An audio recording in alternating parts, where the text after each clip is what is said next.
Hello students, welcome to class 9th subject science NCERT. Chapter 3rd is going on in this chapter. Today's our topic is molecules of compound and ions. Students, we know that atom or element are not exist in free state in our nature.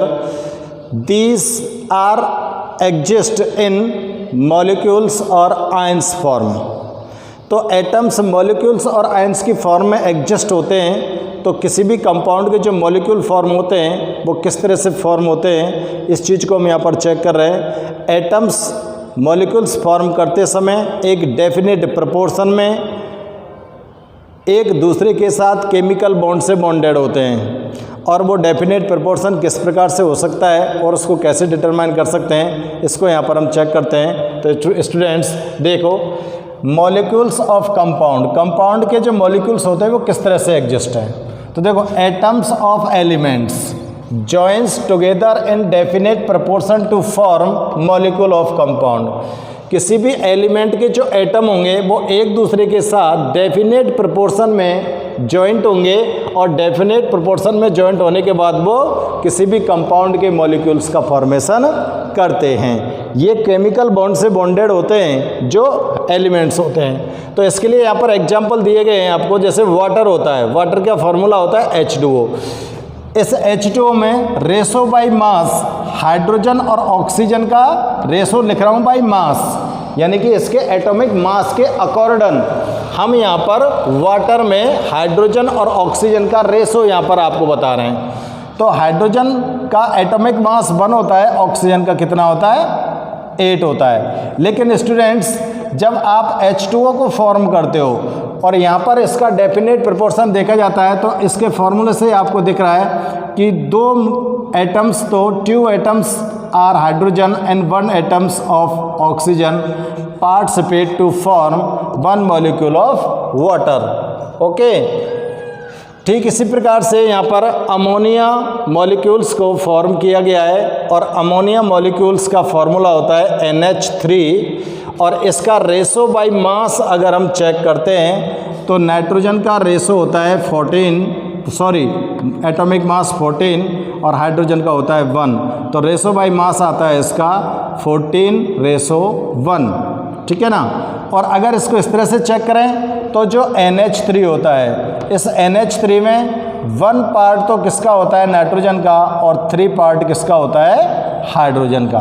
Clear है ना। एक element तो nitrogen का है, 3 elements किसके हैं, hydrogen के हैं यहाँ पर। अगर कार्बन डाइऑक्साइड गैस को यहाँ पर चेक किया जाए तो इसका रेशो बाय मास निकलता है। कार्बन का जो एटॉमिक मास होता है वो 12 होता है, ऑक्सीजन का एटॉमिक मास 8 होता है, ठीक है ना। रेशो बाय मास यहाँ पर निकालते हैं हम, ठीक है। ओके स्टूडेंट्स, तो चेक करो। नेक्स्ट यहाँ पर चेक करते हैं, ये जो रेशो है इसको हमने किस तरह से डिटरमाइन किया है।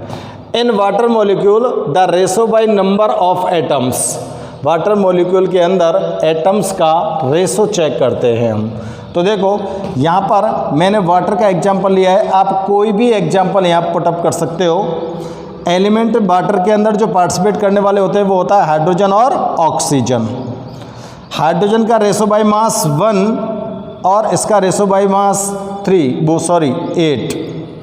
क्लियर। एटॉमिक मास हाइड्रोजन का 1 और ऑक्सीजन का 16।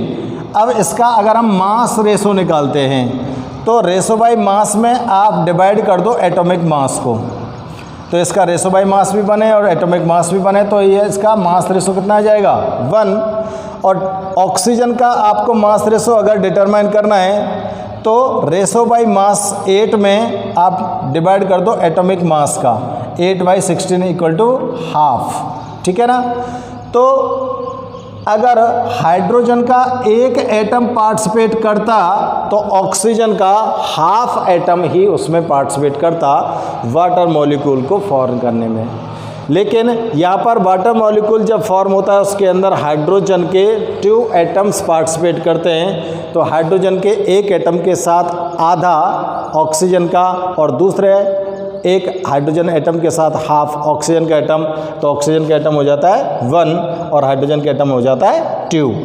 तो इस प्रकार से यहाँ पर the ratio by number of atoms for water is H ratio O अगर निकालेंगे तो कितना आएगा 2:1, जैसे कि मैंने आपको यहाँ पर अभी एक्सप्लेन किया था।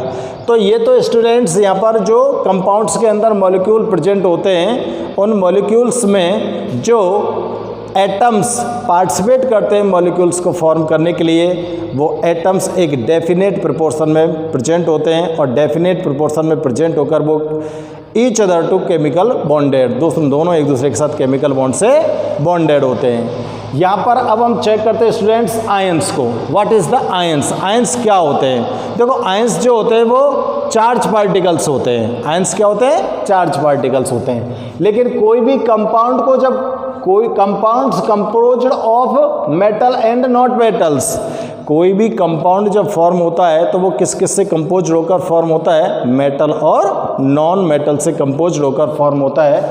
तो कंटेन स्पीसीज, तो उस टाइम पर वो कुछ स्पीसीज को कंटेन करता है और ये जो स्पीसीज होती हैं ये चार्ज स्पीसीज होती हैं।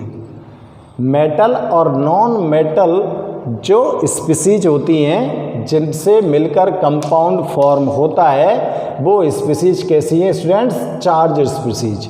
और इन चार्ज स्पीसीज को ही यहाँ पर क्या कहा जा रहा है? आयंस कहा जाता है। क्या बोला जाएगा? आयंस बोला जाएगा। Ions is a charge particles, ions एक चार्ज पार्टिकल होते हैं विच कैन बी नेगेटिव और पॉजिटिव चार्ज। आयंस जो होते हैं वो एक चार्ज पार्टिकल्स होते हैं जिन पर नेगेटिव चार्ज भी हो सकता है, पॉजिटिव चार्ज भी हो सकता है, ठीक है ना। दोनों में से कोई सा भी चार्ज हो सकता है। तो देखो अगर पार्टिकल्स के ऊपर नेगेटिव चार्ज आया है तो उसे बोलेंगे हम एनायन। तो a negative charged ion is called anion, ठीक है ना, ए। और अगर आपके पार्टिकल्स के ऊपर पॉजिटिव चार्ज आया है तो a positive charge ion is called cation. तो पॉजिटिव चार्ज वाले आयन को क्या बोलोगे स्टूडेंट्स? कैटायन बोलेंगे। कई बार ऐसा होता है कि इन चार्ज पार्टिकल्स के जो आयंस होते हैं इनमें कई एटम्स का एक ग्रुप प्रेजेंट होता है, ठीक है ना, जिनको बोलते हैं हम पॉली एटॉमिक आयंस। क्या बोल सकते हैं? Poly atomic ions. A group of atoms carrying a net charge. जब एटम्स का एक ग्रुप नेट चार्ज को कैरी करता है तो उसको क्या बोला जाएगा? पॉली एटॉमिक आयंस बोला जाएगा। अब देखो स्टूडेंट्स यहाँ पर एनायन और कैटायन और पॉली एटॉमिक आयंस के कुछ एग्जाम्पल्स आपको नोट किए गए हैं। तो देखो एनायंस तो किसके ऊपर आएंगे? जितने भी नॉन मेटल्स हैं वो सब एनायंस फॉर्म करती हैं, ठीक है ना। नॉन मेटालिक एटम्स जितने भी होंगे वो सब एनायंस फॉर्म करेंगे और मेटालिक एटम्स जितने भी होंगे वो सब के सब कैटायन फॉर्म करेंगे।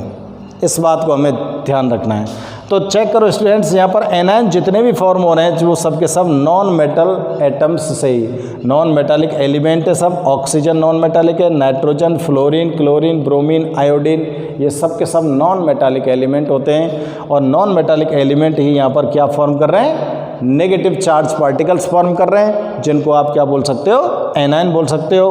और कैटायन में अगर हम यहाँ पर चेक करते हैं sodium, magnesium, aluminium, calcium, zinc, iron, sulphur, zinc, copper, ये सब के सब क्या हैं? मेटालिक एलिमेंट हैं। और मेटालिक एलिमेंट जो होते हैं वो कैटायन फॉर्म करते हैं। और यहाँ पर पॉली एटॉमिक आयंस के भी कुछ एग्जांपल्स आपको नोट किए गए हैं, जैसे OH नेगेटिव, ये इसको बोलते हैं हम हाइड्रोक्सिल आयन। SO4-2 इसका चार्ज होता है -2, इसको बोलते हैं हम सल्फेट आयन। इसको बोलेंगे सल्फाइट आयन, इसको बोलेंगे कार्बोनेट आयन, इसको बोलते हैं हम फॉस्फेट आयन, और ये है हाइड्रोजन कार्बोनेट आयन। तो इस तरह के कुछ और भी पॉली एटॉमिक आयंस होते हैं जिनके बारे में आगे आपको एक्सप्लेन करेंगे। तो स्टूडेंट्स ये जो चार्ज पार्टिकल्स हैं जिनको आप आयंस कह रहे हो, इन आयंस की फॉर्म में ही जो एटम्स और एलिमेंट होते हैं वो एग्जिस्ट होते हैं। पहले आयंस फॉर्म होता है और आयंस फॉर्म होने के बाद फिर कंपाउंड फॉर्म होते हैं, ठीक है ना। फिर क्या फॉर्म होते हैं? कंपाउंड फॉर्म होते हैं। और कंपाउंड फॉर्म होंगे उसके लिए हमको यहाँ पर इन चार्ज पार्टिकल्स को स्टडी करना बहुत ही नेसेसरी होता है। तो स्टूडेंट्स, हमको चार्ज पार्टिकल्स यानी कि ions, cation, anion, negative charge, positive charge, इन सभी आयंस को बिल्कुल डिफरेंसली कैटेगराइज करके लर्न करना होगा। इसके बाद हम इनके मॉलिक्यूलर फार्मूलाज को किस तरह से फॉर्म कर सकते हैं, उसके कुछ रूल्स एंड रेगुलेशंस आपको यहाँ पर एक्सप्लेन किए जाएंगे। Okay students.